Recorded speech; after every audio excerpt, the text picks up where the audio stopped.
নিজের স্বামীকে হত্যা করে ফ্রিজের ভিতরে তালাবদ্ধ করে বাসা থেকে বেরিয়ে চলে আসলো নীলা। নীলা এত বড় একটা কাজ করলো, কিন্তু তার মনে কোনো ভয় ডর কাজ করছে না, তার মাঝে কোনো রকম খারাপ লাগাও কাজ করছে না। নীলা বাসা থেকে বেরিয়ে একটা রিক্সা নিয়ে নদীর পাড়ে চলে গেল। কিছুক্ষণের মধ্যে সেখানে আরও একটা মেয়ে আসলো। নীলা, কাজ শেষ? মেরে ফ্রিজের ভিতরে রেখে চলে আসছি, কেউ খোঁজ পাবে না, পেলেও অনেক দেরি হয়ে যাবে। যদি কেউ জেনে যায় তখন কি হবে? যদি পুলিশ খোঁজ পেয়ে যায় তাহলে তো তোর পাশি হয়ে যাবে। নীলা একটা রহস্যময় হাসি দিয়ে বলল, এসব আমি ভয় পাই না, এখনো আমার অনেক কাজ বাকি। মানে? আর কি কাজ বাকি তোর? সেটা দেখতেই পাবি, এখন আমার সাথে চল। নীলা মেয়েটাকে নিয়ে চলে গেল। দেখতে দেখতে 3 দিন পার হয়ে গেল। নীলার হাজবেন্ডের কোনো খোঁজ না পেয়ে তার মা বাবা নিলয়কে খুঁজতে বাসায় চলে আসে। নিলয় নীলার হাজবেন্ড। নিলয়ের আম্মু ফ্রিজের সামনে যেতে চিৎকার দিয়ে ওঠে, কারণ ফ্রিজের ভিতর থেকে নিলয়ের রক্ত বেরিয়ে পুরো ফ্রিজ লালা হয়ে গেছে। নিলয়ের বাবা বলল, কি হয়েছে তোমার, চিৎকার করছো কেন? ফ্রিজের ভিতরে কি আছে দেখো একটু। আরে কি থাকবে আর, হয়তো মাছ মাংস রাখা। তুমি খুলে দেখো প্লিজ, এত রক্ত, আমার ভয় করছে খুব। এবার নিলয়ের আব্বু ফ্রিজ খুলতে গিয়ে দেখে ফ্রিজ লক করা। আসলে এত রক্ত দেখে উনিও ঘাবড়ে যায়। রুমের সব এলোমেলো হয়ে আছে। এবার তালা ভেঙে ফ্রিজ খুলে চমকে উঠলেন। নিলয়ের লাশ ফ্রিজের ভিতরে রাখা। নিজের ছেলেকে অবস্থায় দেখে নিলয়ের বাবা মিরাজ সাহেব নিশ্চুপ হয়ে দাঁড়িয়ে রইল। কি হলো তোমার? এবার নিলয়ের আম্মু ফ্রিজের দিকে তাকিয়ে একটা চিৎকার দিয়ে অজ্ঞান হয়ে যায়। ইতিমধ্যে বাসায় অনেক লোকজন চলে আসে আর ফ্রিজের ভিতর থেকে নিলয়ের লাশ বের করে। পুলিশ লাশ নিয়ে চলে গেল। পুলিশ পুরো বাসা তল্লাশি চালিয়ে তেমন কিছুই পায়নি, কিন্তু নীলার কোনো খোঁজ নেই। নীলার ফোনও বন্ধ। তাই নিলয়ের বাবা নীলাকে সন্দেহ করে মামলা করে। পুলিশ নীলাদের আশেপাশের বাসার মানুষকে জিজ্ঞেস করে তাদের মধ্যে সম্পর্ক কেমন ছিল। সবাই একই কথা বলছে যে নীলা আর নিলয় কখনো ঝগড়াও করেনি। পুলিশ বুঝতে পারছে না ওদের সম্পর্ক এত ভালো হলে নীলা তো হত্যা করতে পারে না, তাহলে নীলা কেন এখন থেকে মিসিং। পুলিশ নিলয়ের পুরো শরীর চেক করতে শুরু করে। একটা সময় নিলয়ের পকেটে একটা কাগজ দেখতে পায়। পুলিশ সাথে সাথে কাগজটা খুলে পড়তে শুরু করে। আমি জানি নিলয়ের লাশ পুলিশ পেয়ে যাবে। নিলয়কে আমি আমার নিজ হাতে হত্যা করেছি। আমাকে খোঁজাখুঁজি করে আপনাদের সময় নষ্ট করবেন না। আমার আরও কিছু কাজ বাকি আছে, সেগুলো শেষ করে আমি নিজেই চলে আসব। পুলিশ বুঝতে পারে এই লেখা নীলার। এবার পুলিশ নীলাকে খুঁজতে বেরিয়ে পড়ে। অন্যদিকে নীলা তার সেই মেয়ে ফ্রেন্ড নিয়ে একটা বাসায় চলে গেল। রুমের ভিতরে গুটগুটে অন্ধকার আর চারদিকে মাকড়সার জাল। নীলা, তুই এখানে আমাকে নিয়ে আসলি কেন? আর এখানে আসার কারণ কি? কারণ তোর জন্য একটা সারপ্রাইজ আছে। কি সারপ্রাইজ আমার জন্য? আমার সাথে গেলেই বুঝতে পারবি। এবার নীলা মেয়েটাকে নিয়ে একটা রুমে চলে গেল। রুমের ভিতরে গিয়ে নীলার ফ্রেন্ড মারিয়া হতবাক হয়ে গেল, কারণ তাদের সামনে একটা ছেলেকে মুখে কালো কাপড় দিয়ে বেঁধে রেখেছে। ছেলেটার মুখ দেখা যাচ্ছে না। মারিয়া নীলাকে বলল, নীলা, এটা কে? তুই গিয়ে দেখ, আমি কি বলবো। মারিয়া এবার ছেলেটার মুখ থেকে কাপড় সরাতেই মারিয়া অবাক হয়ে যায়। পিয়াস, তুমি এখানে কেন? মারিয়া, আমাকে তুমি বাঁচাও প্লিজ। আরে তোমার কিছু হবে না, আমি তো আছি এখানে। মারিয়া এবার নীলার কাছে গিয়ে বলল, নীলা, তুই পিয়াসকে এইভাবে ধরে আনলি কেন? যেটা তোকে আমি একটু পরে বলছি। আগে এই কুত্তার বাচ্চাকে আমি শেষ করে আসি। মানে কি নীলা, তুই কি জানিস না পিয়াস আমার বয়ফ্রেন্ড? আর ও কি এমন করছে?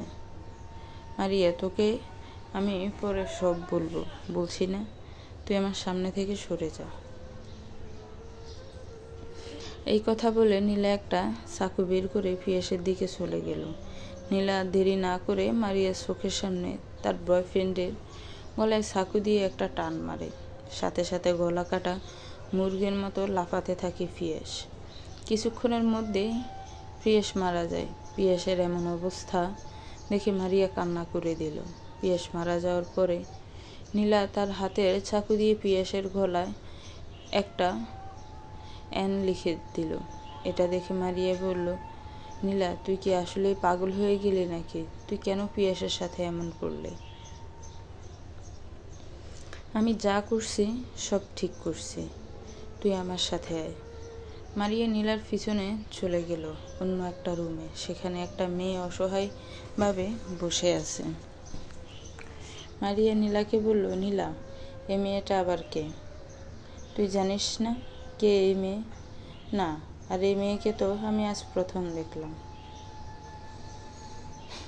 নীলা একটা হাসি দিয়ে বলল, এই মেয়েটা তোর সতীন। মানে তো খুব সহজ। পিয়াস এই মেয়ের সাথেও ভালোবাসার অভিনয় করছে, তোর সাথে যেমন অভিনয় করছে তেমন।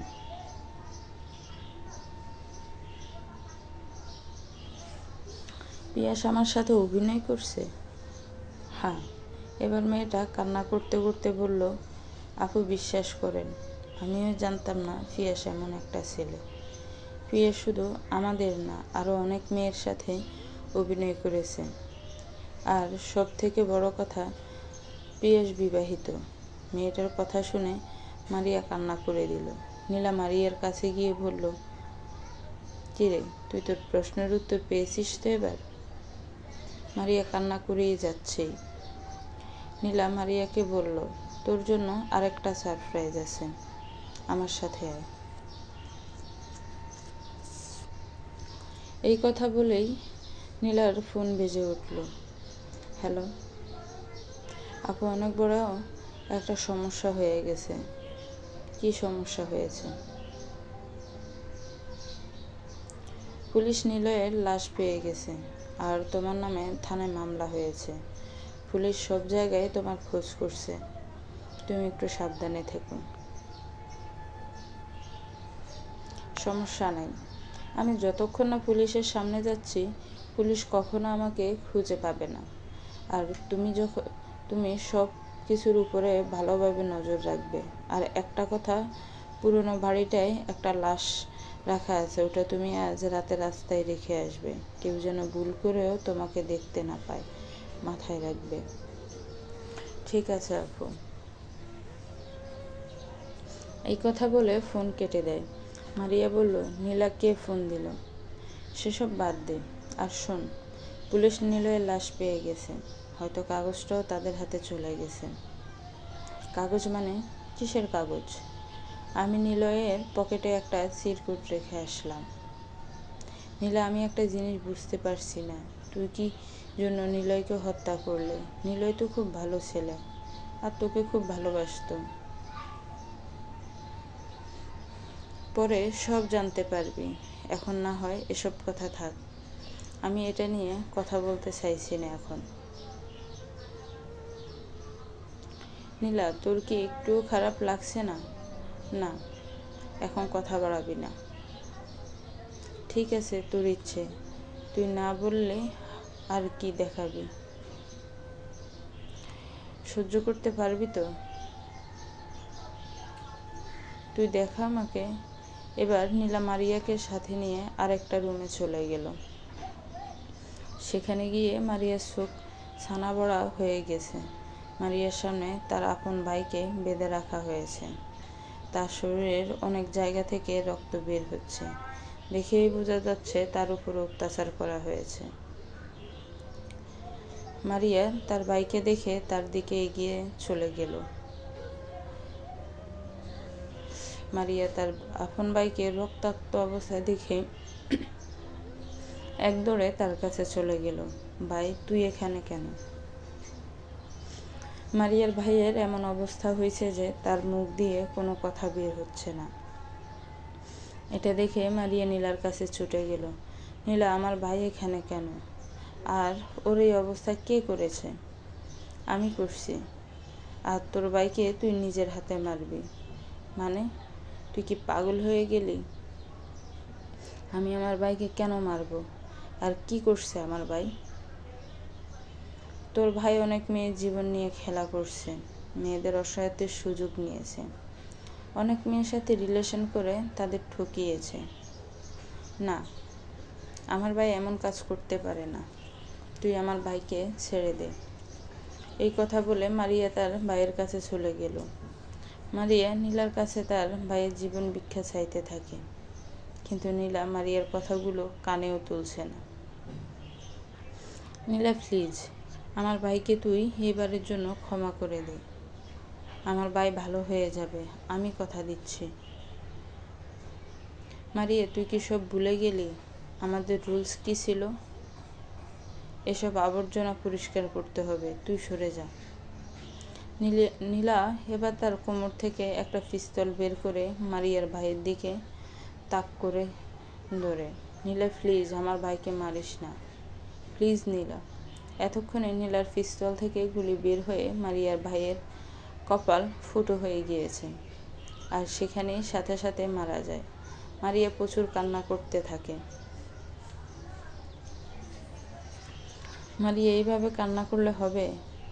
মারিয়া কোনো কথা না বলে এখান থেকে চলে গেল। নীলা বুঝতে পারে মারিয়া কষ্ট পাইছে, কিন্তু তার কিছু করার নাই। দেখতে দেখতে 2-3 দিন পার হয়ে গেল, মারিয়ার কোনো খোঁজ নেই। নীলা এবার মারিয়ার নাম্বারে ফোন দেয়। মারিয়ার সাথে সাথে ফোন রিসিভ করে। কিরে, তুই কোথায়? তোর কোনো খোঁজ খবর নেই। আমি বাসায় আছি। তুই কি এখনো মন খারাপ করে আছিস? আরে না, তুই ঠিকই করছিস। আমি সব খোঁজ খবর নিয়েছি আমার ভাইয়ের ব্যাপারে। মারিয়ার কথা শুনে নীলার মন একটু হালকা হলো। নীলা মারিয়াকে বলল, মারিয়া, আজ রাতে তুই পুরনো বাড়িটায় চলে আসবি। আজকে রাতে একটা মিশন আছে আমাদের। আমি সবাইকে সব বলে দিয়েছি। ঠিক আছে, আমি সময় মতো পৌঁছে যাব। এখন রাখি। এই কথা বলে মারিয়া ফোন কেটে দিল। নীলা একটা চেয়ারের উপরে বসে থাকে, আর সে তার হাজবেন্ডের সাথে কাটানো সময়গুলোর কথা ভাবছে। কতই না সুন্দর ছিল তাদের সংসার, কিন্তু হুট করে সব কিভাবে এলোমেলো হয়ে গেল। এসব ভাবতে এমন সময় নীলার ফোন বেজে ওঠে। হ্যালো রাসেল, বলো। আপু, আজকে রাতে মিশনের জন্য আমি সব কিছু রেডি করে নিয়েছি। তুমি সবাইকে নিয়ে ওখানে চলে যাবে। আমি আর মারিয়া পরে আসব, আর নজর রাখবে ওদের উপরে। ঠিক আছে আপু, আপনি সাবধানে থাকবেন। আমাকে নিয়ে চিন্তা করার কিছু নাই। দেখতে দেখতে রাত হয়ে গেল। নীলা মারিয়ার অপেক্ষায় বসে রইল, কিন্তু মারিয়ার কোনো খোঁজ নেই। নীলা মারিয়ার নাম্বারে ফোন দিতে মারিয়া রিসিভ করে বলল, আর একটু অপেক্ষা করতে। সে চলে আসছে। কিছুক্ষণ পরে মারিয়া চলে আসে। মারিয়াকে দেখে নীলা বলল, কিরে, তোর এত সময় লাগলো কেন?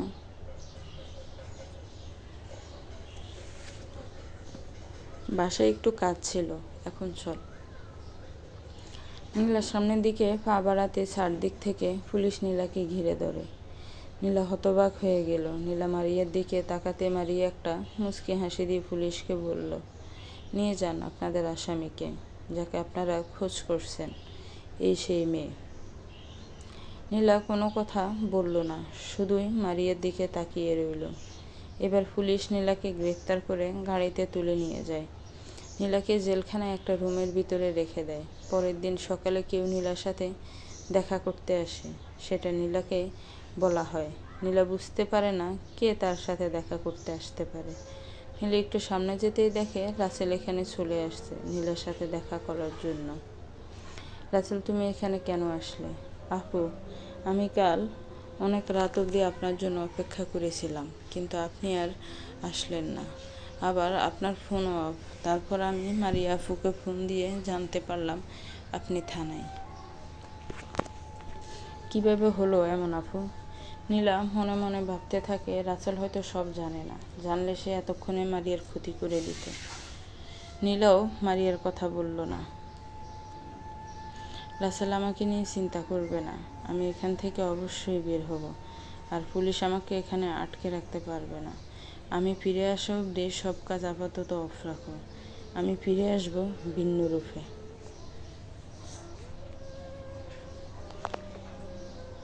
ঠিক আছে আপু, এখন তাহলে আমি আসছি, নিজের খেয়াল রাখবেন। রাসেল চলে গেল। একজন পুলিশ নীলার কাছে আসলো।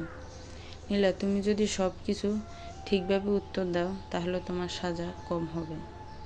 আমাকে এখানে ধরে আনা কেন হয়েছে আমি তো সেটাই জানি না।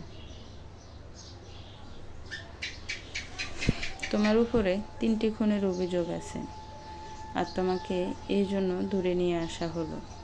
নীলা একটা হাসি দিয়ে বলল, অভিযোগ আছে সেই জন্য আমাকে নিয়ে আসলেন? কোনো প্রমাণ কি আছে? প্রমাণ ছাড়া আমাকে এখানে আটকে রাখতে পারেন না। প্রমাণ তো হবে তোমার জবানবন্দি নিয়ে। এখন তুমি সত্যিটা স্বীকার করো। আমি তো কিছুই করিনি, তাহলে আমি কি স্বীকার করব? কিভাবে সত্যিটা বের করতে হয় আমরাও খুব ভালোভাবে জানি। এই কথা বলে পুলিশ অফিসার বের হয়ে চলে আসে, আর নীলাকে 2 দিনের রিমান্ডে দেওয়া হয়। এই 2 দিন ধরে নীলার উপর অনেক টর্চার করা হয়, কিন্তু নীলার মুখ দিয়ে কোনো কথা বের করতে পারেনি। পুলিশ অফিসার এবার ইন্সপেক্টর নিহানকে বলল, স্যার, এই মেয়ের মুখ থেকে একটা কথাও বের করতে পারলাম না। মেয়েটা একটা কথাও বলছে না, আপনি দেখুন কিছু বের করতে পারেন কি না। আমি আর পারছি না। এই কথা বলে পুলিশ অফিসার বেরিয়ে চলে গেলেন। নিহান নীলার দিকে এগিয়ে দেখে নীলার মুখে এখনো হাসি। একটা মেয়ে হয়ে কিভাবে সহ্য করতে পারে এসব? নিহান এবার পুলিশ অফিসারকে বাহিরে চলে যেতে বলল। পুলিশ অফিসার বাহিরে চলে গেল। এবার নিহান একটা চেয়ার টেনে নীলার সামনে বসলো। নিহান কিছুক্ষণ চুপ থেকে বলল, নীলা, আমি ইন্সপেক্টর নিহান। আমার নাম হয়তো তুমি শুনেছ। আমাকে এখানে শুধু এই কেসের জন্য আনা হয়েছে। আমি বেশি কথা বলা পছন্দ করি না। আমি চাই তুমি সত্যি কথা বলো আমার কাছে। নীলা এবার নিহানের দিকে একবার তাকিয়ে এসে মাথা ঘুরে পড়ে গেল। নিহান নীলাকে চেয়ার থেকে ফ্লোরে শুইয়ে দেয় আর তাড়াতাড়ি করে গাড়ি বের করতে বলে। নীলাকে ইমার্জেন্সি হাসপাতাল নিয়ে যেতে হবে। কিছুক্ষণের মধ্যেই নীলাকে হাসপাতালে নিয়ে যাওয়া হলো। নীলাকে দ্রুত হাসপাতালে নিয়ে চলে গেল। নীলাকে গার্ড দেওয়ার জন্য অনেকগুলো পুলিশ নিয়ে আসার সাথে নীলাকে হাসপাতালের বেডের উপরে শুইয়ে দিয়ে সবাই বাহিরে চলে গেল। এবার নীলা চোখ খুলে তাকালো। সে তাকিয়ে দেখে এখানে কেউ নেই। আসলে তখন নীলার কিছুই হয়নি। নীলা ইচ্ছে করে অজ্ঞান হওয়ার অভিনয় করছে। নীলা এবার বেড থেকে উঠে দরজার কাছে এসে বাহিরে উঁকি মেরে দেখে এখানে অনেক পুলিশ দাঁড়িয়ে আছে। নীলা আবার বেডের উপর শুয়ে পড়ে। নীলা ইচ্ছা করে চিৎকার করতে শুরু করে, কারণ নীলার উদ্দেশ্য এখান থেকে সে যেভাবেই হোক পালাবে। নীলার চিৎকার শুনে নিহান ভিতরে চলে আসে। কি হয়েছে তোমার? এভাবে চিৎকার করছো কেন? আমার মাথা খুব বেশি ব্যথা করছে। নিহান এবার ডাক্তারকে ডাকতে চলে গেল। ডাক্তার একজন নার্সকে ঘুমের একটা ইঞ্জেকশন দিয়ে বলল রুগীকে দেওয়ার জন্য। নার্স ইঞ্জেকশন দিয়ে নীলার কেবিনে আসে। নার্স নিহানকে বাইরে দাঁড়িয়ে থাকতে বলে। সে ভিতরে চলে আসে। নার্স নীলার কাছে এসে যখনই নীলাকে ইঞ্জেকশন দিবে তখনই নীলা চোখ খুলে তাকিয়ে নার্সের মুখ চেপে ধরে, আর নীলার জন্য আনা ঘুমের ইঞ্জেকশন সেই নার্সকে দিয়ে ঘুম পাড়িয়ে দেয়। নীলা এবার নার্সের সাদা ড্রেস পরে আর নার্সকে তার জায়গায় শুইয়ে দেয়। নীলা মুখে মাস্ক পরে কেবিন থেকে বের হবে এমন সময় নিহানের সাথে ধাক্কা খায়। নীলা অনেকটা ঘাবড়ে যায়। নীলা ভাবতে থাকে নিহান কি তাকে চিনে ফেলছে নাকি। এটা ভেবে নীলা একটু ঘাবড়ে যায়, কিন্তু নিহান নীলাকে চিনতে পারেনি। নিহান নিজে থেকে সরি বলল। নীলা কোনো কথা না বলে হাসপাতাল থেকে বের হয়ে গেল। নীলা হাসপাতাল থেকে বেরিয়ে একটা দোকানে গিয়ে রাসেলকে ফোন দেয়। হ্যালো, আসসালামু আলাইকুম। কে বলছেন? রাসেল, আমি নীলা বলছি। আপু, এই নাম্বার কার? একটা দোকানের। শোনো, বেশি কথা বলার সময় নেই। আমি হাসপাতাল থেকে পালিয়ে এসেছি।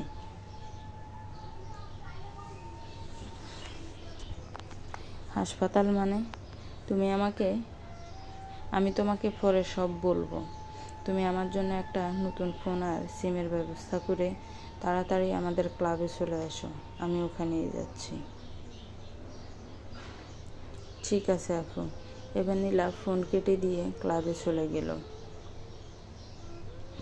ওইদিকে অনেক সময় পার হয়ে গেল। নিহান এবার কেবিনের ভিতরে আসে নীলাকে দেখার জন্য, কিন্তু নিহান কেবিনে এসে দেখে এখানে নীলা নাই। নীলার জায়গায় পড়ে আছে নার্স। নিহান একটা মুচকি হাসি দিয়ে বেরিয়ে চলে আসে। নিহান এখন বুঝতে পারে তখন তার সাথে ধাক্কা নীলা খেয়েছে। নিহান মেয়েটার বুদ্ধি দেখে বেশ অবাক হলো, কারণ এই প্রথম কেউ নিহানের সামনে থেকে পালিয়ে গেল। নিহান এবার সবাইকে নিয়ে থানায় চলে গেল। অন্যদিকে নীলা রাসেলের জন্য অপেক্ষা করতে থাকে। কিছুক্ষণের মধ্যে রাসেল নীলার জন্য একটা নিউ স্মার্টফোন আর একটা সিম নিয়ে আসে। আপু, আপনার নিউ ফোন আর সিম। ধন্যবাদ। কিন্তু আপু, আপনি থানা থেকে কিভাবে আসলেন? তারা কি আপনাকে ছেড়ে দিয়েছে? না। নীলা এবার সব কিছুই বলল রাসেলের কাছে।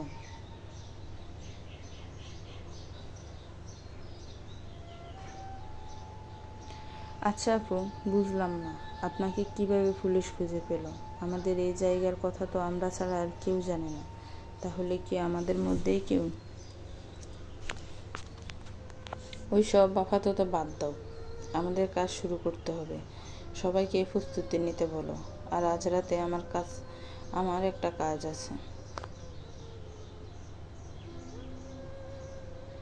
আমাকে থাকতে হবে আপু? না। ঠিক আছে। এবার নীলা আর রাসেল কিছুক্ষণ কথা বলা শেষ করে রাসেল তার বাসায় চলে গেল। নীলা মারিয়ার বাসায় যাওয়ার প্ল্যান করছেন। দেখতে দেখতে রাত হয়ে গেল। নীলা মারিয়ার বাসায় ঢুকে সোজা মারিয়ার রুমে গিয়ে বসে থাকে।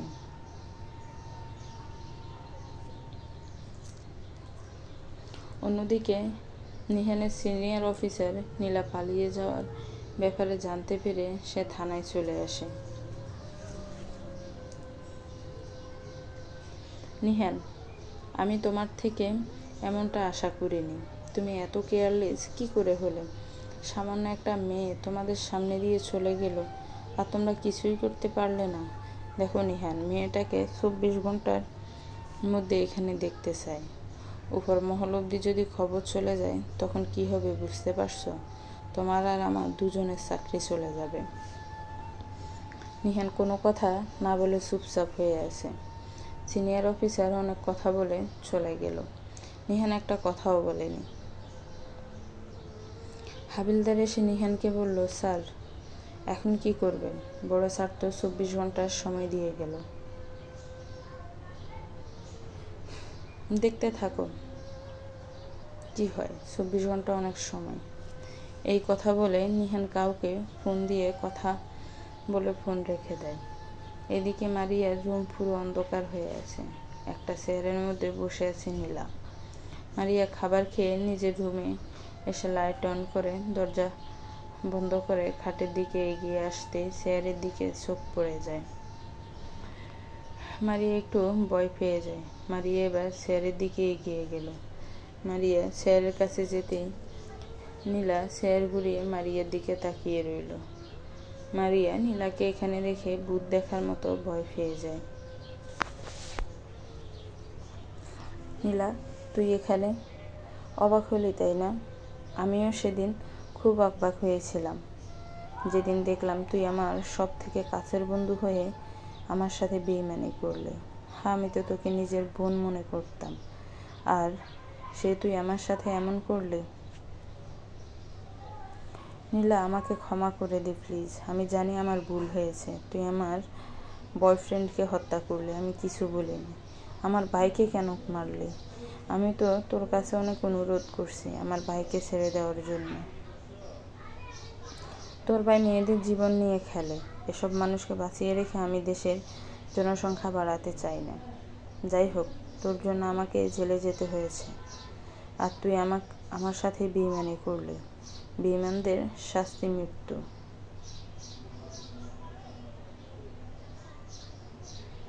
নীলা, আমাকে তুই ক্ষমা করে দে প্লিজ। তোর কোনো ক্ষমা নাই। বেইমানদের ক্ষমা করা যায় না। এই কথা বলে নীলা মারিয়ার দিকে এগিয়ে যেতে থাকে। নীলা একটা চাকু বের করে মারিয়ার গলায় বসিয়ে একটা টান মারে। সাথে সাথে মারিয়া ঘুম থেকে উঠে যায়। ভয়ে মারিয়ার শরীর ঘেমে একাকার হয়ে যায়। মারিয়া এক গ্লাস পানি নিয়ে খেয়ে নেয়। মারিয়া বুঝতে পারে সে এতক্ষণ স্বপ্ন দেখেছে। মারিয়া এবার খেয়াল করলো চেয়ারটা নিজে থেকে নড়ছে। মারিয়া ভয়ে ভয়ে চেয়ারের দিকে এগিয়ে গেল। চেয়ার ঘোরাতেই দেখে চেয়ারের উপর বসে আছে নীলা। নীলাকে দেখে মারিয়া ধপাস করে ফ্লোরের উপরে বসে পড়ে। নীলা, তুই এখানে কখন আসলি? আসছি অনেক সময় হয়েছে। দেখলাম তুই ঘুমিয়ে আসিস, তাই বিরক্ত করলাম না। কিন্তু তুই না জেলে থাকার কথা, তুই এখানে কেন? জেলে আমাকে আটকে রাখা এত সহজ নাকি? আমি তোর কাছে একটা জিনিস জানতে এলাম।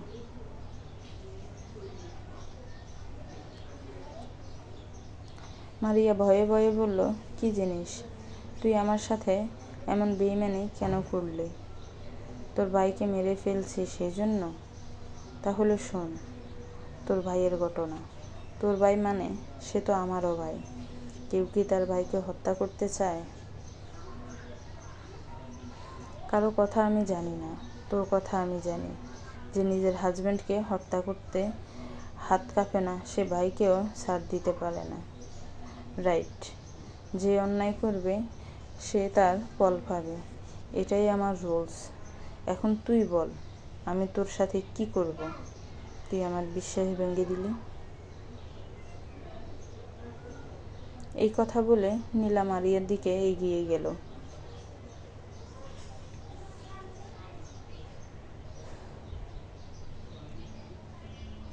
নীলা মারিয়ার দিকে এগিয়ে আসতে থাকে আর মারিয়া ভয়ে পিছিয়ে যেতে থাকে। নীলা, আমাকে প্লিজ ছেড়ে দে। মারিয়া, তুই কি ভাবছিস আমি তোকে মারার জন্য এখানে আসছি? তাহলে ভুল। তুই শুধু আমার ফ্রেন্ড না, তুই আমার বোন। তোর উপরে আমার কোনো রাগ নেই। শুধু আমি একটা কথা বলার জন্য এখানে আসছি। সেটা হলো, তুই কাজটা ঠিক করিস নি। ভালো থাকিস। এই কথা বলে নীলা মারিয়ার বাসা থেকে চলে গেল। রাত তখন প্রায় 12টা বাজে। নীলা একা একা রাস্তা দিয়ে হেঁটে যাচ্ছে। এমন সময় নীলার সামনে একটা কালো গাড়ি এসে দাঁড়িয়ে যায়। নীলা গাড়িটার দিকে তাকিয়ে থাকে। এমন সময় গাড়ি থেকে নেমে আসে ইন্সপেক্টর নিহান। নীলা নিহানকে দেখে পালিয়ে যাবে এমন সময় নিহান নীলাকে ডাক দিয়ে বলল, নীলা, দাঁড়াও তুমি। আমি তোমাকে গ্রেফতার করতে আসিনি। আমার কথা শোনো। নীলা কোনো কথা না শুনে দৌড়াতে শুরু করে। নীলার পিছনে নিহানও দৌড়ে চলে যায়। নীলা নিহানের দৌড়ের সাথে ফিরে ওঠে না। যতই হোক পুরুষ মানুষ। কিছুক্ষণের মধ্যেই নীলাকে ধরে ফেলে নিহান। নীলা, তুমি পালাচ্ছ কেন? আমি কি বললাম শুনুনি? পুরুষের উপরে আমার কোনো বিশ্বাস নাই। এরা মেয়েদের ঠকাতে পারে, মিথ্যা কথা বলে। সবাই তো এক না। সবাই এক। স্যার, আমাকে যেতে দিন। আমার আরও কিছু কাজ বাকি আছে। তারপর আমি নিজেই যাব থানায়। আমি তোমাকে গ্রেফতার করতে আসিনি। আর আমি এখন অফ ডিউটিতে আছি। আমি এখানে আসছি শুধুই তোমার সাথে দেখা করার জন্য। কি জন্য? তুমি আমার সাথে গাড়িতে এসে বসো। গাড়িতে কেন? এখানেই বলুন। আমি গাড়িতে উঠবো না। ভয় পাওয়ার কিছু নেই। আমি তোমাকে জেলে নিয়ে যাব না। নীলা আর কোনো কথা না বলে নিহানের সাথে গাড়িতে উঠে বসে। নিহান গাড়ি চালিয়ে নীলাকে নিয়ে নদীর পাড়ে নিয়ে গেল। নীলা, নামো গাড়ি থেকে। নীলা গাড়ি থেকে নেমে যায়। এবার দুজনেই নদীর খুব কাছে গিয়ে বসে।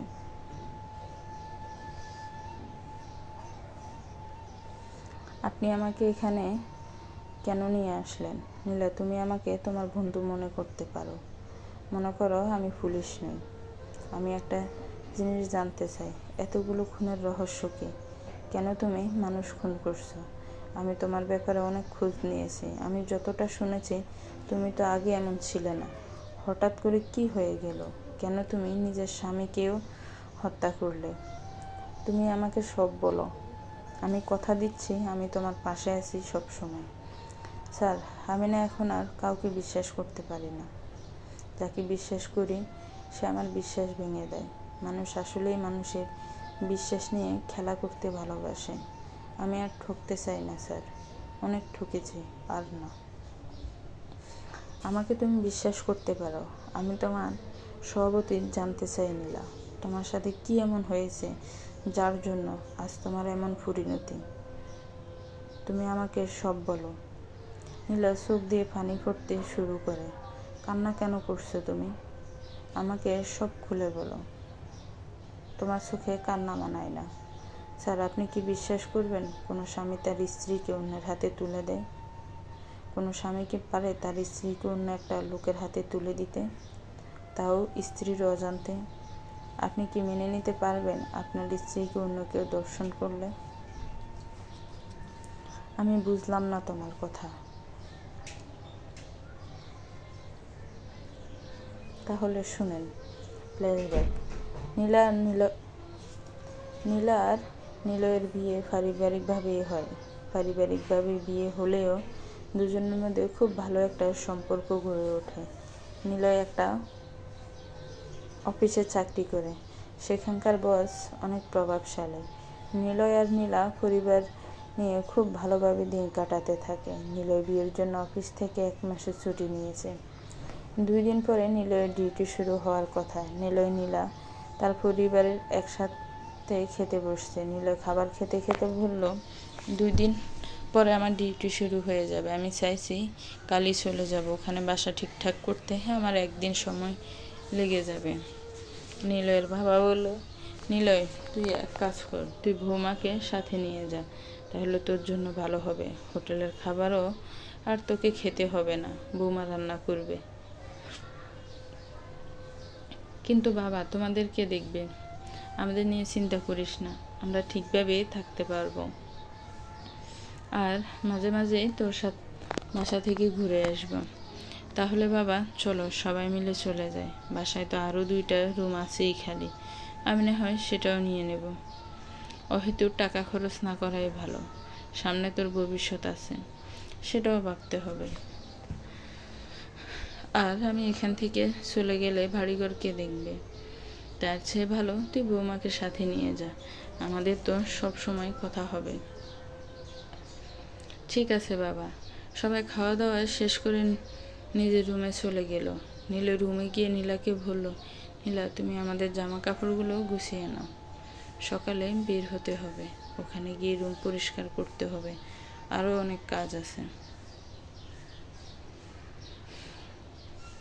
সমস্যা নাই, আমি সব গুছিয়ে নিচ্ছি। এই কথা বলে নীলা সব কিছু ভালোভাবে গুছিয়ে নেয়। এবার দুজনে খাটের উপরে এসে বসে। নীলাকে বলল, নীলা, চলো আমরা ছাদে যাই, আজ আকাশে চাঁদ উঠেছে। নীলা একটা মুচকি হাসি দিয়ে নিলয়ের সাথে ছাদের উপরে চলে গেল। দুজনে ছাদের এক কোণে গিয়ে বসে। নীলা, আজ তোমাকে অনেক বেশি সুন্দর লাগছে। জানো নীলা, আমি কখনো ভাবিনি তোমার মতো কেউ আমার জীবনে আসবে। জানো, আমি না অনেক হ্যাপি। আমিও অনেক হ্যাপি তোমার মতো একজন মানুষের স্ত্রী হতে পেরে। নীলা, তোমার চুলগুলো একটু ছেড়ে দাও। নীলার কথা শুনে নীলা একটা মুচকি হাসি দিয়ে চুলগুলো ছেড়ে দেয়। হালকা হাওয়ায় নীলার চুল উঠতে থাকে, আর সেই চুল নীলার মুখে এসে পড়ছে। অনেকক্ষণ দুজনে ছাদের উপরে বসে গল্প করলো, ছাদ দেখলো। এরপর দুজনে রুমে গিয়ে ঘুমিয়ে পড়ে। খুব ভোরে ঘুম থেকে উঠে নীলা। ঘুম থেকে উঠে ফ্রেশ হয়ে নীলয়কে ডেকে তোলে। এবার দুজনেই রেডি হয়ে মা বাবার থেকে বিদায় নিয়ে বেরিয়ে পড়ে। কিছুক্ষণের মধ্যেই তারা তাদের বাসায় পৌঁছে গেল। রুমে গিয়ে নীলা দেখে রুমের অবস্থা নাজেহাল। এই যে মিস্টার, এখানে কি আগে মানুষ থাকতো? তো কি থাকতো? হ্যাঁ, রুমের যে অবস্থা দেখে মনে হয় না কোনো মানুষ এখানে থাকতো।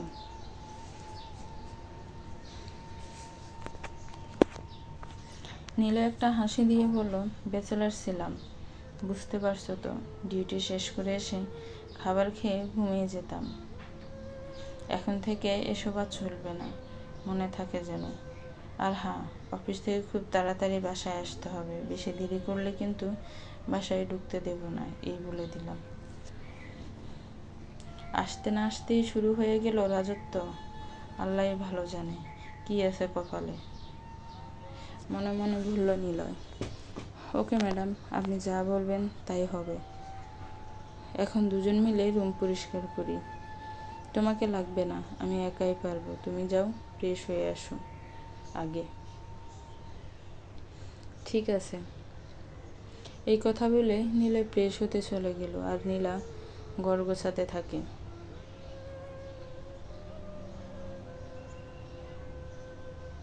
রুম পরিষ্কার করা শেষ করে নীলাও ফ্রেশ হতে চলে গেল। নীলা রেডি হয়ে নীলার কাছে এসে বলল, নীলা কি খাবে বলো? এখন তো আর রান্না করারও সময় নেই, প্লাস বাজারও করা নেই। তাই বলছিলাম বাহিরে থেকে কিছু খাবার কিনে নিয়ে আসি। ঠিক আছে, নিয়ে আসেন। কি খাবে তুমি বলো? আপনি যে কোনো একটা নিয়ে আসলেই হবে, বেশি টাকা খরচ করার দরকার নেই। বাবা কি বলছে মনে আছে তো?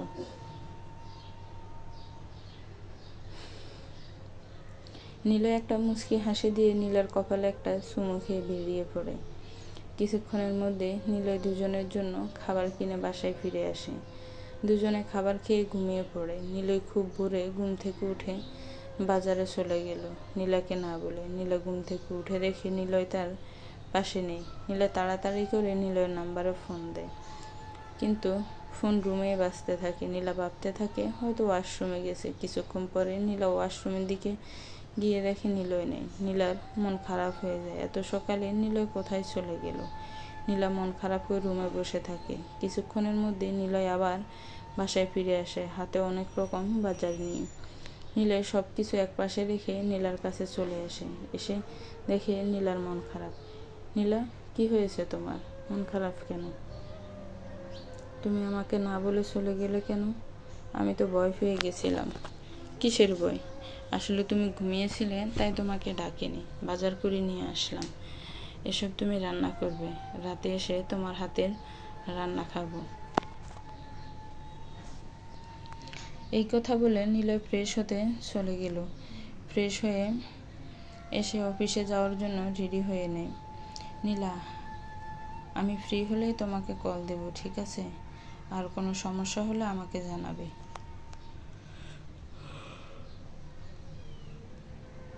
নীলা কোনো কথা বলল না। নিলয় নীলার কপালে একটা চুমু দিয়ে বেরিয়ে পড়ে। এইভাবে প্রায় অনেক দিন পার হয়ে যায়। দুজনের মধ্যেই ভালোবাসার কোনো কমতি ছিল না। দুজন দুজনের খুব খেয়াল রাখত। নিলয়ের একটা স্বপ্ন ছিল, সেটা হলো প্রমোশন। কিন্তু নিলয় এত ভালো কাজ করেও তার প্রমোশন হচ্ছে না। হঠাৎ করে একদিন নিলয় খুব খুশি মনে বাসায় ফিরে আসে। বাসায় গিয়ে নীলাকে জড়িয়ে ধরে। কি হয়েছে? আজ এত খুশি খুশি দেখাচ্ছে কেন? বস আমাদের অফিসে একটা পার্টির আয়োজন করেছে, সেখানে আমাদের সবাইকে যেতে বলছে। ও আচ্ছা, এজন্য?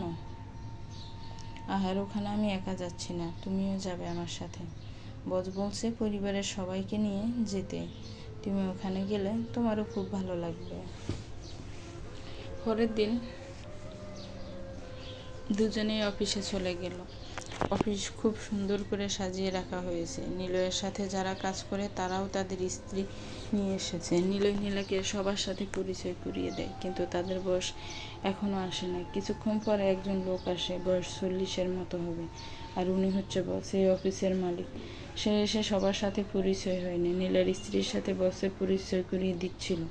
তখন সে নীলার দিকে তাকিয়ে থাকে। সে আর চোখ সরিয়ে নিতে পারছে না, তাও সে চুপচাপ থাকে। পার্টি শেষ করে যে যার বাসায় চলে গেল। নিলয়ও বাসায় চলে গেল। দুজন ফ্রেশ হয়ে আসে। নীলা, কেমন লেগেছে আমাদের আজকের পার্টি? ভালো হয়েছে, কিন্তু তোমার অফিসের বস কেমন যেন অদ্ভুত, আমার দিকে বারবার তাকাচ্ছিল। আরে দূর, এসব কি বলছো, বাদ দাও। চলো ঘুমিয়ে পড়ি, রাত অনেক হয়েছে, এবার ঘুমাতে হবে, কাল অফিস আছে। এবার দুজন ঘুমিয়ে পড়ে। সকালে রেডি হয়ে নীলার থেকে বিদায় নিয়ে বেরিয়ে পড়ে। নিলয় অফিসে যেতে অফিসের পিয়ন এসে বলল, নিলয় সাহেব বস বলছে তার সাথে দেখা করার জন্য। পিয়নের কথা শুনে নিলয় বসের রুমে চলে গেল। স্যার আসবো? নিলয় সাহেব আসুন। ধন্যবাদ স্যার। স্যার আপনি আমাকে ডেকেছেন? আগে বসুন এখানে, আপনার সাথে কিছু কথা ছিল আমার। জি স্যার বলুন। আপনি তো অনেক দিন থেকে একটা প্রমোশনের অপেক্ষা করছেন, তাই না? জি স্যার। আপনাকে আমি প্রমোশন করে দিতে পারি, কিন্তু আমার জন্য একটা কাজ করে দিতে হবে। আমি সব কাজ করতে রাজি আছি স্যার। বলুন স্যার, কি করতে হবে আমাকে? তেমন কিছু না, ছোট একটা কাজ করতে হবে।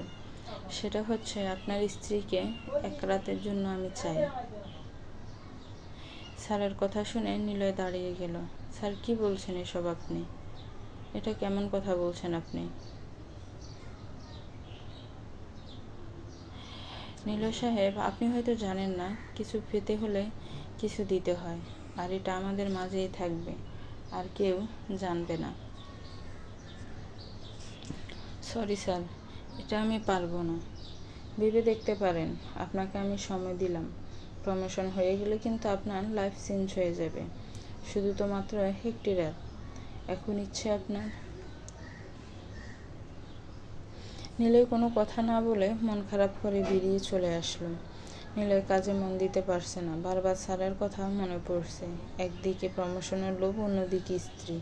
নিলয় কি করবে বুঝতে পারছে না। নিলয় কাজে মন বসাতে পারছে না, তাই সে তাড়াতাড়ি বাসায় চলে গেল। বাসার সামনে গিয়ে দরজার কলিং বেল চাপ দিতে নিলয় এসে দরজা খুলে দেয়। কি ব্যাপার, আজ তুমি এত তাড়াতাড়ি ফিরে আসলে? শরীর খারাপ নাকি? নিলয় নীলার কোনো কথার উত্তর না দিয়ে তার রুমে চলে গেল। নীলা কিছুটা অবাক হয়ে নিলয়ের এমন আচরণ। নীলা রান্না শেষ করে নিলয়কে খাবার খাওয়ার জন্য ডাকে। নিলয় কোনো কথা না বলে চুপচাপ খাবার খেয়ে নিজের রুমে চলে গেল। নিলয়ের এমন আচরণ নীলার কাছে ভালো লাগছে না, কারণ এমন হাসি খুশি মানুষ কীভাবে চুপচাপ হয়ে গেল। নিলয় পুরো খাবার শেষ না করেই উঠে গেল নিলয়ের কাছে। নিলয়, তোমার কি হয়েছে? তুমি এমন চুপচাপ হয়ে গেলে কেন? আসলে কাজের অনেক চাপ, তাই একটু খারাপ লাগছে। ঘুমাবো আমি, তুমিও ঘুমিয়ে পড়ো। নীলা আর কোনো কথা না বলে ঘুমিয়ে পড়ে। এদিকে নিলয়ের চোখের ঘুম হারিয়ে গেছে। নিলয় এখনো কিছু ঠিক করতে পারছে না, সে কি করবে। নিলয় তার ভবিষ্যতের কথা চিন্তা করে প্রমোশনের লোভে পড়ে সে সিদ্ধান্ত নেয় যে সে তার স্যারের কথায় রাজি হবে, কারণ প্রমোশন তার কাছে অনেক বড় হয়ে দাঁড়িয়েছে। পরের দিন সকালে ঘুম থেকে উঠে নিলয় অফিসে চলে গেল। অফিসে গিয়ে সে বসের রুমে চলে যায়। স্যার আসবো? হ্যাঁ আসুন। ধন্যবাদ স্যার। নিলয় সাহেব কিছু ভাবছেন নাকি? জি স্যার, আমি আপনার কথা মেনে নিলাম। আমার প্রমোশনটা খুব দরকার। Very good. তাহলে আগামীকাল রাতে আমার বাসায় চলে আসবেন আপনার স্ত্রীকে নিয়ে।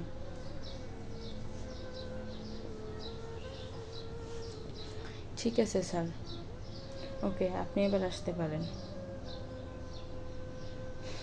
নিলয় রুম থেকে বেরিয়ে চলে গেল তার কাজের জায়গায়। নিলয় মনে মনে ভাবতে থাকে, নীলাকে সে কি বলবে? নীলার সাথে কি তার এমন কাজ করা ঠিক হচ্ছে? নিলয় এসব চিন্তা করা বাদ দিয়ে সে নীলাকে কীভাবে নিয়ে যাবে সেই চিন্তা করতে থাকে। অফিসের কাজ শেষ করে নিলয় বাসায় চলে গেল। নিলয় নীলার কাছে গিয়ে বলল, নীলা, কাল রেডি হয়ে নিও, তোমাকে নিয়ে এক জায়গায় যাব। কোথায় যাবে? আসলে আমাদের বস আমাদের তার বাসায় দাওয়াত করছে, তাই কাল সন্ধ্যা বসের বাসায় যাব। তোমার অফিসের বসকে আমার কাছে ভালো লাগে না, তুমি একাই যাও, আমি যাব না, প্লিজ। আরে আমাদের বস অনেক ভালো মানুষ, আর আমরা একা যাচ্ছি নাকি? আমাদের অফিসে সবাই আসবে সেখানে, তুমি না গেলে খারাপ দেখায় না, বলো? আচ্ছা ঠিক আছে, এখন তুমি গিয়ে ফ্রেশ হয়ে আসো, আমি তোমার জন্য খাবার রেডি করে দিচ্ছি। নিলয় ফ্রেশ হতে চলে গেল।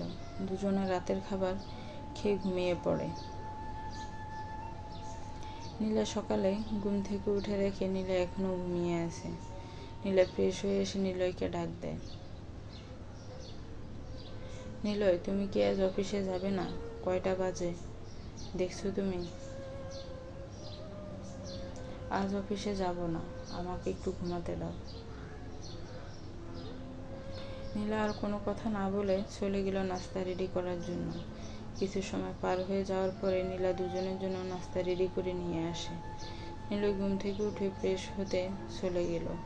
কিছুক্ষণ পরে দুজনেই একসাথে নাস্তা করে। দেখতে দেখতে সন্ধ্যা হয়ে আসে। নীলা, রেডি হয়ে নাও, আমাদের বের হতে হবে। আমি না গেলে হয় না? আমার না ওখানে যেতে ইচ্ছে করছে না, তোমাকে যেতে হবে। বেশি কথা না বলে রেডি হয়ে নাও। নীলা আর কোনো কথা না বলে রেডি হয়ে নেয়। কিছুক্ষণের মধ্যেই দুজন বেরিয়ে পড়ে। রাস্তায় একটা সিএনজি নিয়ে বসের বাসার দিকে রওনা দিল। কিছুক্ষণের মধ্যে বাসায় পৌঁছে গেল। দরজার সামনে গিয়ে কলিং বেলে চাপ দিতে অফিসের বস এসে দরজা খুলে দেয়। দুজনে বাসার ভিতরে যায়। বস বারবার নীলার দিকে তাকিয়ে থাকে।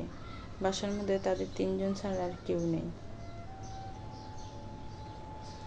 বস বলল, আসতে কোনো সমস্যা হয়নি তো আপনাদের? নিলয় উত্তরে বলল, না স্যার, কোনো সমস্যা হয়নি। আচ্ছা ঠিক আছে, আপনারা বসুন, আমি চা করে নিয়ে আসি।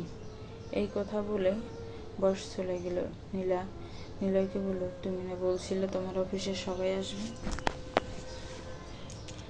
এখানে তো আমরা ছাড়া আর কেউ নাই।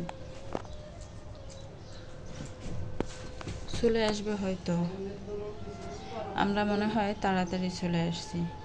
এবার বস সবার জন্য চা নিয়ে আসে। তিনজনে চায়ে চুমুক দেয়। বস অদ্ভুতভাবে নীলার দিকে তাকায়। ব্যাপারটা নীলার ভালো লাগছে না। নিলয় চা রেখে নিলয়কে বলল, নীলা, আমার একটা কল দিতে হবে, তুমি এখানে বসো, আমি আসছি।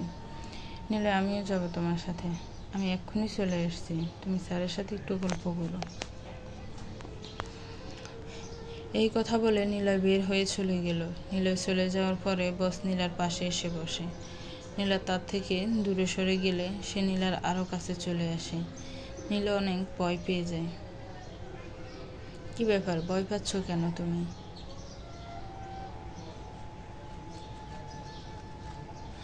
আপনি আমার এত কাছে আসছেন কেন?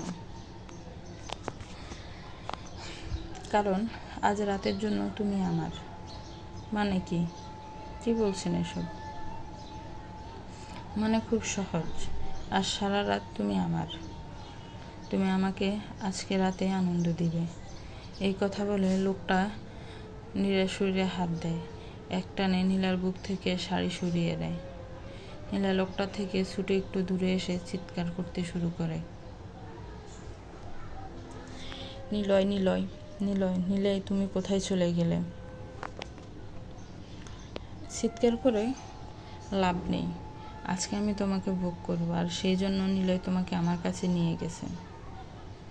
নিলয় নিলয় বলে হাজার ডাকলেও কাল সকালের আগে নিলয় এখানে আসতে পারবে না। না, এটা হতে পারে না। নিলয় কেন এমন করবে? কারণ তোমার এক রাতের বিনিময়ে নিলয় প্রমোশন পাবে। এবার তুমি আমাকে খুশি করো। নীলা মনে মনে ভাবতে থাকে, নিলয় তার সাথে এমন একটা কাজ করতে পারলো। সামান্য একটা প্রমোশনের জন্য নিজের স্ত্রীকে বিলিয়ে দিতে পারে। আমি কি কখনো ভাবতে পারিনি নিলয় এমন হবে। নীলা এবার দৌড়ে দরজার কাছে চলে গেল, কিন্তু দরজা বাহির থেকে লক করা, তাই খুলতে পারছে না। বস ধীরে ধীরে নীলার থেকে এগিয়ে আসতে থাকে। নীলা ফির দরজার সাথে ঠেকে গেল। বস নীলার শাড়ি ধরে একটানে পুরো শাড়ি খুলে ফেলে। নীলার শরীরে এখন শুধু পেটিকোট আর ব্লাউজ আছে। নীলা দুই হাত দিয়ে তার বুক ডেকে নেয়। নীলা কান্না করতে থাকে, প্লিজ আমাকে যেতে দিন, তোমাকে যেতে দেওয়ার জন্য এখানে নিয়ে আসা হয়নি। আজ রাতের জন্য তুমি আমার। অন্যদিকে নিলয় তার বাসায় চলে গেল। প্রমোশনের লোভ তারা মাথায় এত চেপে বসেছে যে সে তার স্ত্রীকে অন্য একটা পুরুষের হাতে তুলে দিয়ে এসেও তার কাছে খারাপ লাগছে না। একটিবারও সে ভাবছে না নীলার সাথে কি কি হতে পারে। এদিকে নীলা লোকটার কাছে বারবার বলছে তাকে যেন ছেড়ে দেয়, কিন্তু নীলার কোনো কথা সে কানে তুলছে না। এবার বস নীলার কাছে এসে নীলাকে কোলে তুলে তার বেডরুমে নিয়ে চলে গেল আর নীলাকে খাটের উপরে ফেলে দিল।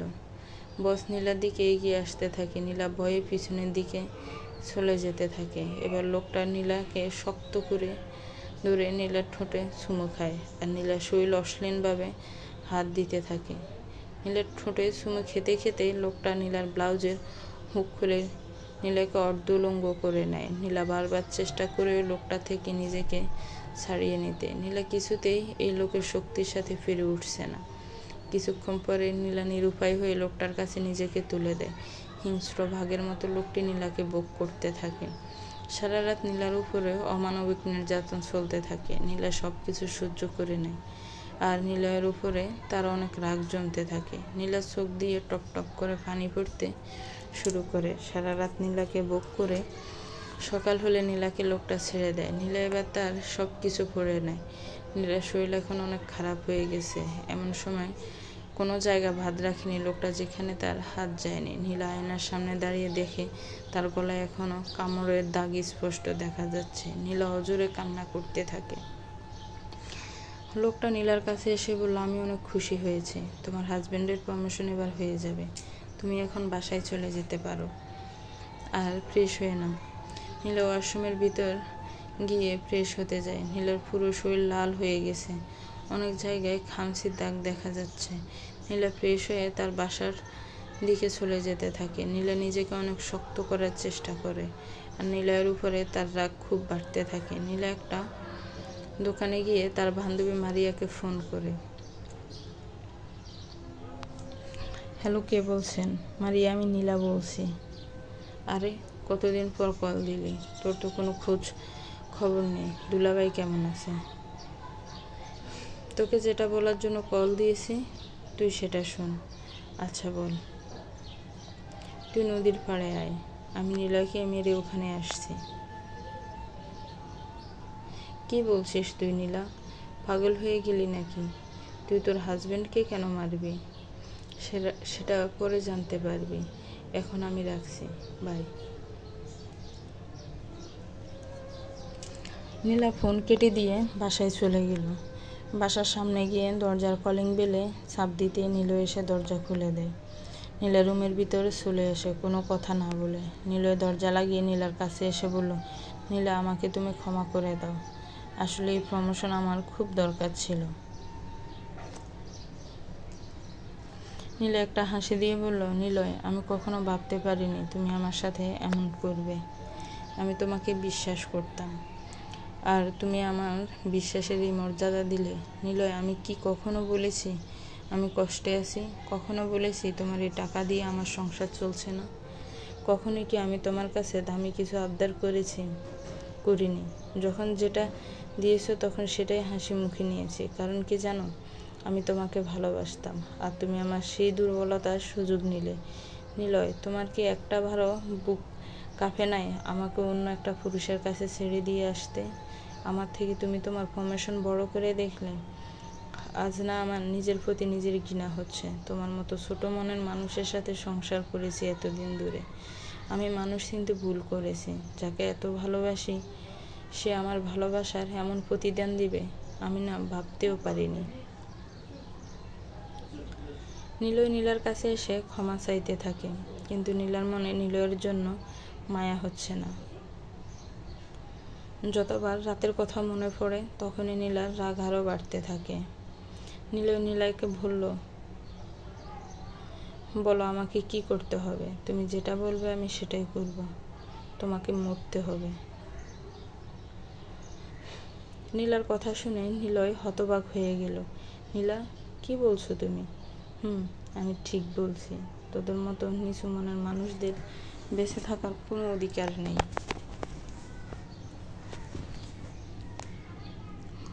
এই কথা বলে নীলা একটা চাকু বের করে নিলয়ের দিকে এগিয়ে চলে আসে। নীলা, কি করছো তুমি? চাকু সরিয়ে নাও। পাগল হয়ে গেলে নাকি? আমি তোমার হাজবেন্ড। নীলা একটা হাসি দিয়ে বলল, তুই আমার হাজবেন্ড, এটা ভাবতেও নিজের প্রতি খারাপ লাগছে। তোর মতো স্বামীদের ছেড়ে দেওয়া যায় না। তোর মৃত্যু আমার হাতেই হবে। একটা কথা জেনে রাখ, আমি আজ থেকে সেই নারীর পাশে থাকবো যারা তোদের মতো মানুষের কাছে প্রতারিত হয়। আমি তাদের শেষ করে দেব। এই কথা বলে নীলা নিলয়ের পেটে চাকুটা চালিয়ে দেয়। নীলয়ের সাথে সাথে মাটিতে লুটিয়ে পড়ে। নিলয় 2 হাত জোর করে নীলার কাছে তার জীবন ভিক্ষা চাইতে থাকে। তোর না প্রমোশন দরকার ছিল? দিয়ে দিলাম, যা, উপরে যাওয়ার প্রমোশন। এই কথা বলে নীলা নিলয়ের গলায় চাকু দিয়ে একটা টান মারে। নিলয় গলা কাটা মুরগির মতো চটপট করতে করতে শেষ নিঃশ্বাস ত্যাগ করে। এবার নীলা নিলয়ের লাশ ফ্রিজের ভিতর রেখে বাহিরে চলে আসে আর একটা চিঠি লিখে সেটা নিলয়ের পকেটে রেখে দেয়। এবার বর্তমানে ফিরে আসি। তারপর কি হয়েছে সেটা তো আপনারা সবাই জানেন। নীলার চোখ বেয়ে পানি পড়ছে আর পুলিশ ইন্সপেক্টর নিহান নীলার কাছে এসে তার চোখের পানি মুছে দিয়ে বলল, নীলা, আইন নিজের হাতে তুলে নেওয়া অন্যায়। তুমি পুলিশের কাছে গিয়ে সাহায্য চাইতে পারতে।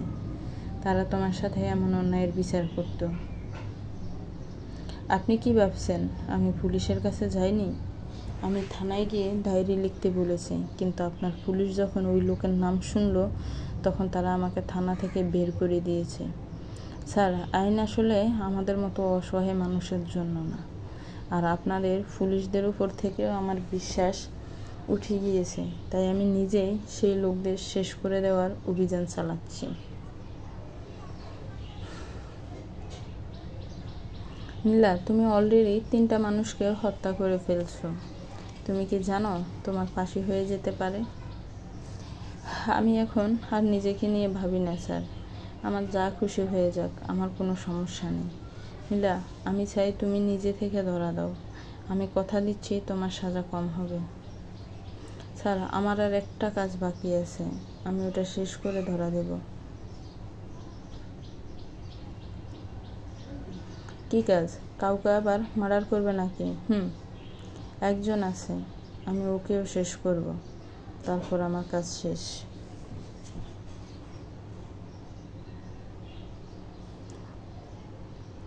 এটা ঠিক না। আমি তোমার হয়ে লড়াই করব, আমি তোমার কেস নেব। তুমি আর কাউকে মারবে না। না স্যার, আমি যতদিন না ওই জানোয়ারকে নিজ হাতে শেষ করছি ততদিন আমার শান্তি নেই। নীলা, আমার কথা শোনো। তুমি এসব ছেড়ে দাও। মাফ করবেন, আমি আপনার কথা রাখতে পারিনি। এই কথা বলে নীলা চলে গেল।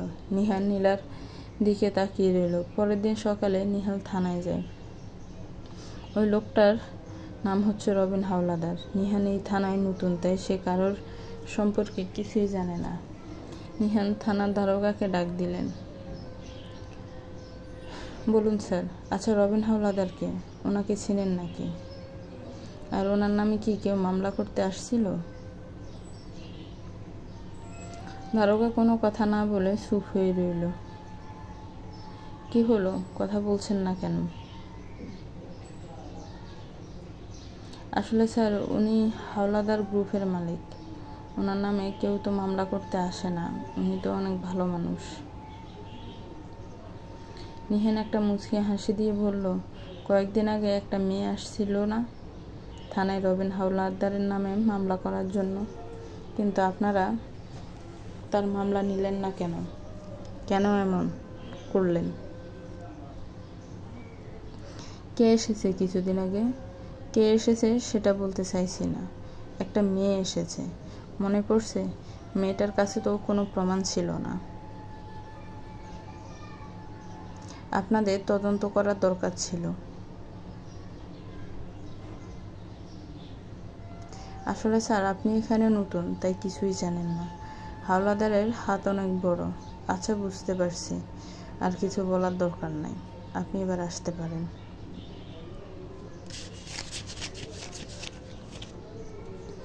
নিহান বুঝতে পারে রবিন হাওলাদার কেমন মানুষ। এইদিকে নীলা রাসেলের সাথে কথা বলছে, এমন সময় অচেনা নাম্বার থেকে একটা কল আসে। হ্যালো, কে আপনি? নীলা, আমি মারিয়া, তোর সাথে আমার জরুরি কিছু কথা আছে। তুই কোথায় আছিস?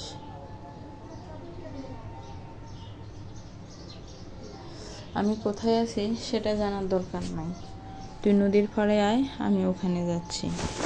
ঠিক আছে। এই কথা বলে মারিয়া ফোন কেটে দিল। নীলা রাসেলকে বলল, রাসেল, আজকে রাতেই আমি রবিন হাওলাদারকে চিরকালের জন্য বিদায় করে দেব। আমি আর সময় নিতে চাচ্ছি না, তুমি সব ব্যবস্থা করে রাখো, কিভাবে হাওলাদার বাড়িতে যাওয়া যায়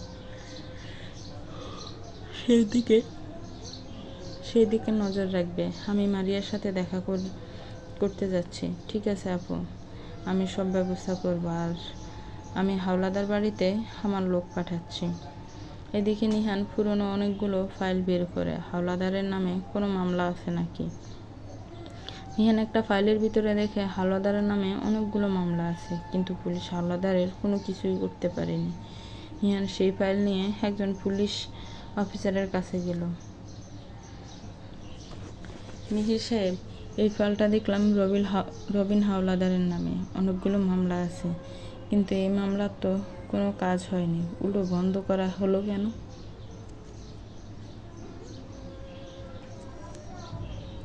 আসলে স্যার, ওনাকে থানায় আনার সাথে সাথে আমাদের চাকরি হারাবে, সেই জন্য আমি এই কেসটা আবার শুরু করব।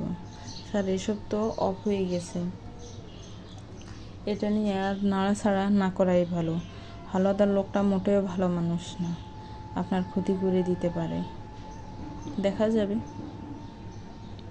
নিহান এই কথা বলে নিজের কেবিনে চলে আসে, আর সে তার সিনিয়র অফিসারকে কল দিয়ে বলে সে হাওলাদারের বন্ধ হয়ে যাওয়া কেসটা শুরু করতে চায়। কিন্তু অফিসার উল্টো রাগ দেখিয়ে বলল, তোমাকে যে কাজের জন্য পাঠানো হয়েছে তার তো এখনো কিছুই করতে পারোনি। আগে তুমি তোমার কেসটা সমাধান করো, তারপর নতুন কেস। স্যার, এই কেস নিয়েও আমাদের কাজ করা দরকার। অনেকগুলো মামলা দেখলাম, কিন্তু পুলিশ তাকে কিছুই বলল না। নিহান, আমি আর কোনো কথা শুনতে চাই না, তুমি আগে ওই মেয়েকে গ্রেফতার করো, বাকিটা পরে দেখা যাবে। এই কথা বলে ফোনটা কেটে দিল। নিহান রাগ দেখিয়ে ফাইলটা ফ্লোরের উপর ছুঁড়ে ফেলে দিল। অন্যদিকে নীলা নদীর পাড়ে গিয়ে দেখে মারিয়া তার জন্য অপেক্ষা করে আছে আগে থেকে। মারিয়া, কি বলবি বল।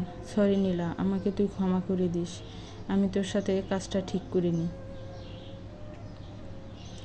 সরি বলতে হবে না, তুই তোর ভুল বুঝতে পারছিস, সেটাই অনেক। নীলা, আমি আসলে কিছুই জানতাম না, কিন্তু নিহান আমাকে সব বলার পরে আমি আমার ভুল বুঝতে পেরেছি। তুই আমাকে প্লিজ ক্ষমা করে দে বোন, তোর উপর আমার কোনো রাগ বা অভিযোগ নেই, তুই আমার বোন, আমি তোকে ভালোবাসি। কিন্তু একটা কথা, নিহান তোকে এসব বলল কেন? নিহান তোর ব্যাপারে সব জানার জন্য আমার সাথে দেখা করে, তখন আমার থেকে নাম্বার নিয়ে যায়, তারপর ফোন দিয়ে আমাকে সব বলে। আমি নিজের ভুলের জন্য অনুতপ্ত দোস্ত। নীলা মারিয়াকে জড়িয়ে ধরে, আর মারিয়া কান্না করতে শুরু করে। কান্নার কিছু নেই, আজকে রাতে আমি হাওলাদারকে শেষ করব। এই কথা আবার কাউকে বলিস না, নিহানকেও না। ঠিক আছে, আমিও যাব তোর সাথে। না, আমি একাই যাব, আমি চাই না আমার জন্য তোর কোনো সমস্যা হোক। আসি দোস্ত। আর হ্যাঁ, হাওলাদারকে শেষ করে আমি ধরা দিয়ে দেব, তারপর আমার যা ইচ্ছা হবে, আমার আর কোনো দুঃখ থাকবে না। চলি দোস্ত।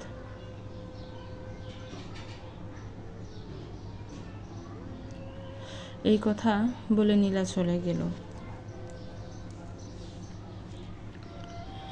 মারিয়ার সাথে কথা বলে নীলা চলে গেল। দেখতে দেখতে সন্ধ্যা হয়ে আসলো। নীলা ক্লাবের ভিতরে বসে আছে। কিছুক্ষণ পরে সেখানে রাসেল আসে। রাসেল আমাদের হাতে কিন্তু সময়ের বেশি নেই, যা করার দ্রুত করতে হবে। আপু, এসব নিয়ে আপনাকে চিন্তা করতে হবে না, আমি আছি তো নাকি। আর ওইদিকে সব ওকে হয়ে গেছে, আপনি ওই বাসায় যাওয়ার রাস্তাও রেডি করা হয়েছে। গুড।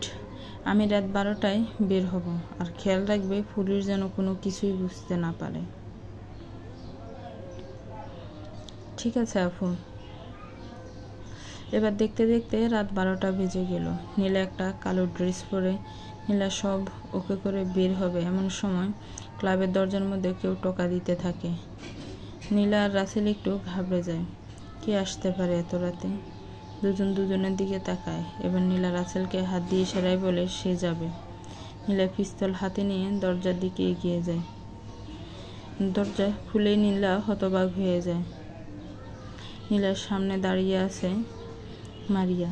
মারিয়া, তুই এখানে কেন এত রাতে?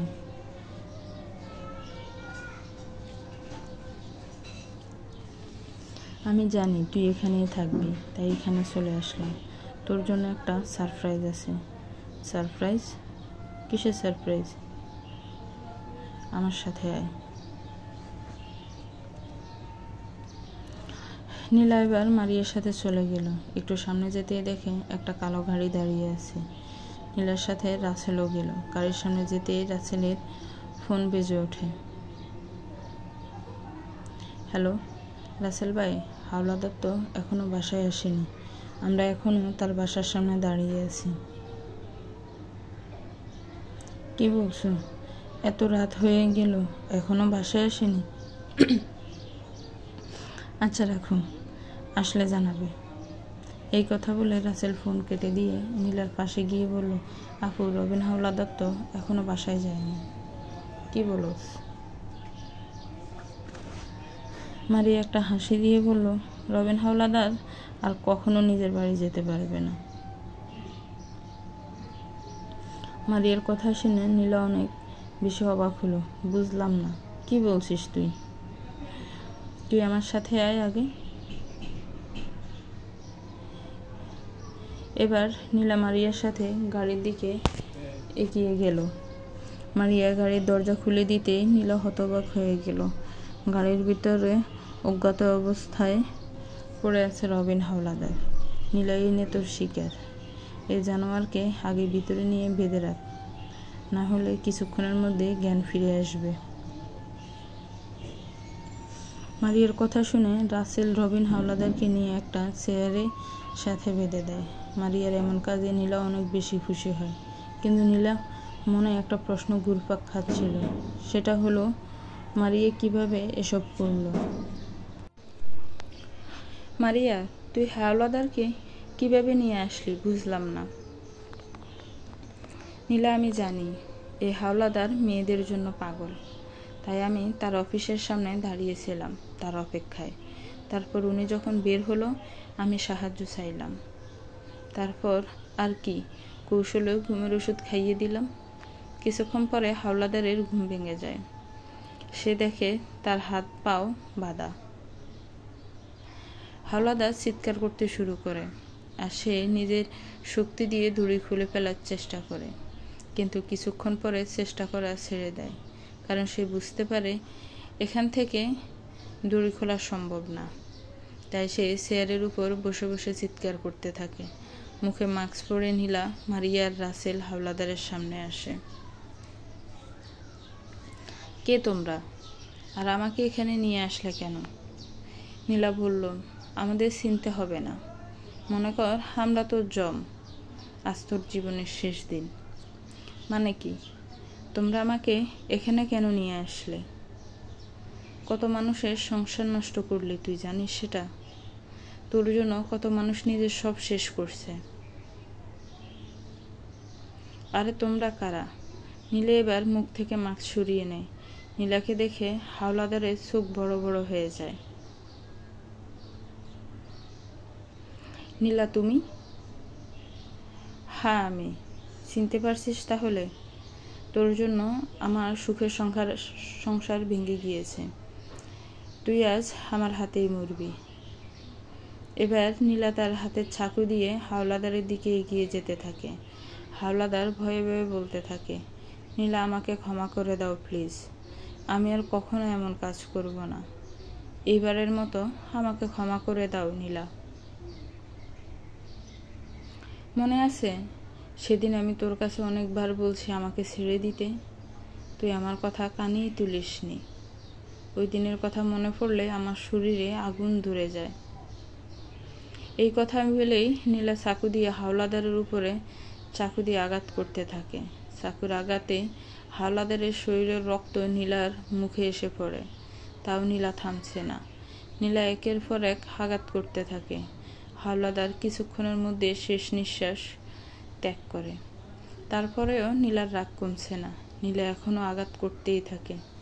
মারিয়া এসে নীলাকে দূরে সরিয়ে আনে। নীলা মারিয়াকে জড়িয়ে ধরে অজোরে কান্না করতে থাকে। নীলা মারিয়াকে বলল, মারিয়া, পুলিশ ইন্সপেক্টর নিহানকে একটা কল দে, আমি কথা বলবো। নীলার কথা শুনে মারিয়া নিহানকে ফোন দেয়। হ্যালো মারিয়া, আমি নীলা বলছি। নীলা, আপনি একটু আসতে পারবেন? কোথায় আসতে হবে বলুন, আমি এক্ষুনি আসছি।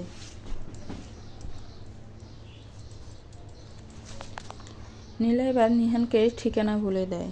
নিহান কিছুক্ষণের মধ্যেই সেখানে চলে আসে। নীলা নিহানের কাছে গিয়ে বলল, স্যার, আমার কাজ এবার শেষ, এবার আপনি আমাকে নিয়ে যেতে পারেন। কাজ শেষ মানে? কি কাজ করলে তুমি? নীলা এবার হাত ইশারায় দিয়ে হাওলাদারের লাশের দিকে ইশারা করলো। নিহান অবাক হয়ে গেল, কিভাবে নীলা হাওলাদারকে মারল। এবার আমাকে গ্রেপ্তার করতে পারেন স্যার, আমার আর কোনো আপত্তি নেই। এবার আমাকে যে শাস্তি দিবে আমি মাথা পেতে নিতে রাজি আছি। নীলা, তুমি আগেও 3টা মার্ডার করছো, এখন 4টি হলো। এই মার্ডারের কথা আমরা ছাড়া আর কেউ জানে না। হাওলাদারের লাশ তার গাড়িতে রেখে গাড়িতে আগুন ধরিয়ে দাও, তাহলে এই লাশ আমরা অ্যাক্সিডেন্ট বলে চালিয়ে দেব। আর আমি এই হাওলাদারের ব্যাপারে অনেক খোঁজ নিয়েছি, এই লোক ভালো না, পুলিশও ওনার কিছুই করতে পারবে না। আমি যেটা বলছি সেটাই করো। আর তুমি কাল সকালে থানায় আসবে, আর আমি তোমার পাশে আছি। তোমার জন্য আমি সব করব, তোমার সাজা কমানোর জন্য আমি চেষ্টা করব। এই কথা বলে নিহান চলে গেল। নিহানের কথা শুনে নীলা অবাক হয়ে গেল। নিহান কি বলল আর কেন বলল সব নীলার মাথার উপর দিয়ে গেল। নিহানের কথা মতো কাজ সেরে নেয়। পরের দিন সকালে নীলা থানায় যায়, আর সেখানে নীলাকে পুলিশ গ্রেপ্তার করে। নীলার হাতে যখন হাতকড়া পরাবে তখন নিহান গিয়ে বলল, ওনাকে হাতকড়া পরানোর দরকার নাই, ওনাকে নিয়ে যাও। 2 দিন পরে নীলাকে কোর্টে নিয়ে যাওয়া হয়। নিহান নীলার জন্য একটা ভালো উকিল ঠিক করে আর অনেক কিছু জোগাড় করে দেয়, যেসব জিনিস নীলার কাজে লাগবে। নীলার বিরুদ্ধে যখন 3টি খুনের মামলা আছে, সেহেতু নীলাকে 5 বছর জেল দেওয়া হয়। নীলার সাজা কমানোর জন্য নিহান অনেক চেষ্টা করে, কিন্তু কোর্ট 5 বছরেই থাকে। নিহান নীলার কাছে গিয়ে বলল, নীলা, মাত্র 5 বছর, চিন্তা করবে না। দেখতে দেখতে 5 বছর কেটে যাবে। ধন্যবাদ আপনাকে। ধন্যবাদ কেন দিচ্ছ? আমার জন্য আপনি অনেক কষ্ট করছেন স্যার, সেই জন্য ধন্যবাদ দিতে হবে, কারণ আমরা ফ্রেন্ড। ওকে। নীলা একটা মুচকি হাসি দিয়ে তারপর নীলাকে নিয়ে চলে গেল থানায়। দেখতে দেখতে 5 বছর পার হয়ে গেল। আজ নীলা কারাগার থেকে মুক্তি পাবে। নীলার জন্য বাহিরে অপেক্ষা করে দাঁড়িয়ে আছে নিহান, মারিয়া আর রাসেল। নীলা এতদিন পরে বাহিরের আলো বাতাস দেখে অনেক খুশি হয়ে যায়। নীলাকে দেখে মারিয়া আর রাসেল এগিয়ে আসে। সবাই নীলাকে শুভেচ্ছা জানায়। নিহান দূরে দাঁড়িয়ে আছে। এবার নিহানের চোখে নীলার চোখ পড়তে নিহান একগুচ্ছ গোলাপ নিয়ে আসে। নীলার সামনে হাঁটু গেড়ে বসে নীলাকে বিয়ের প্রস্তাব দেয়। নীলা, আমি তোমাকে কখন যে ভালোবেসে ফেললাম আমি নিজেও জানি না। আমি সব সময় তোমার পাশে থাকতে চাই। আমি তোমার সুখ দুঃখের সাথী হতে চাই। আমি তোমাকে বিয়ে করতে চাই। তুমি এই ফুলগুলো যদি নাও, বুঝবো তুমিও আমাকে বিয়ে করতে চাও। নিহানের কথা শুনে নীলা কি বলবে বুঝতে পারছে না। মারিয়া নীলাকে বলে রাজি হওয়ার জন্য। আসলে নীলাও এতদিনে বুঝতে পারে নিহান তাকে আসলেই ভালোবাসে। নীলা হাসি মুখে নিহানের হাত থেকে ফুলগুলো নিয়ে নেয়। নিহান অনেক বেশি খুশি হয়ে যায়। নিহান সবার সামনে নীলাকে জড়িয়ে ধরে। মারিয়া বলল, এই যে এখনও কিন্তু আপনাদের বিয়ে হয়নি, আগে বিয়ে করুন, তারপর এসব করবেন। মারিয়ার কথা শুনে সবাই খিলখিল করে হেসে দেয়। কিছুদিন পরে নীলা আর নিহান বিয়ে করে নেয় আর দুজন দুজনের পাশে থাকে। দুজন দুজনকে অনেক বেশি ভালোবাসে। খুব ভালোভাবে তাদের দিনকাল কাটতে থাকে। গল্পটি কেমন লেগেছে একটি কমেন্টস করে জানাবেন। গল্পটি ভালো লাগলে গল্পটিকে শেয়ার করবেন, গল্পটিকে একটি লাইক করবেন আর আমার চ্যানেলটাকে প্লিজ সাবস্ক্রাইব করবেন। যারা অলরেডি সাবস্ক্রাইব করে পাশে আছেন তাদেরকে অসংখ্য ধন্যবাদ। আসসালামু আলাইকুম, ভালো থাকবেন।